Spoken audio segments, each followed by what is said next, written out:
আন্তর্জাতিক অপরাধ ট্রাইব্যুনালের প্রধান প্রসিকিউটর তাজুল ইসলাম বলেছেন, আন্তর্জাতিক অপরাধ ট্রাইব্যুনালে বিচার চলাকালীন ন্যায় বিচারের স্বার্থে প্রসিকিউশন টিমের যা যা করা দরকার সেটা করবে। নিরপরাধ কেউ সাজা পাবে না, আর দোষীদের কেউ পার পাবে না বলেও জানান তিনি। আজ ট্রাইব্যুনাল প্রাঙ্গণে সাংবাদিকদের প্রশ্নের জবাবে তিনি একথা বলেন। তাজুল ইসলাম আরও বলেন, প্রসিকিউশন টিম কয়েকটি হাসপাতাল পরিদর্শন করেছে, তথ্য সংগ্রহ করা হচ্ছে। তদন্তের স্বার্থে গণমাধ্যমের কাছে থাকা ভিডিও ছবির জন্য চিঠি পাঠানো হচ্ছে বলেও জানান তিনি।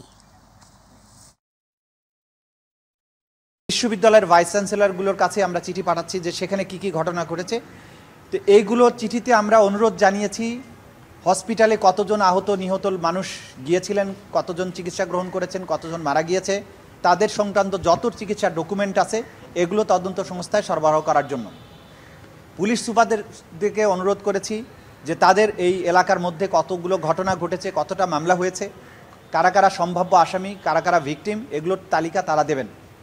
কবরস্থানগুলোর কাছে চিঠি দেওয়ার উদ্দেশ্য হচ্ছে যে প্রত্যেকটা কবরস্থানে কতগুলো আইডেন্টিফাইড এবং কতজন আনআইডেন্টিফাইড মানুষকে দাফন করা হয়েছে সেই তথ্যগুলো আমাদের দরকার, এবং কি প্রক্রিয়ায় কবে তাদেরকে এখানে আনা হয়েছে সেই জিনিসগুলো জানা দরকার।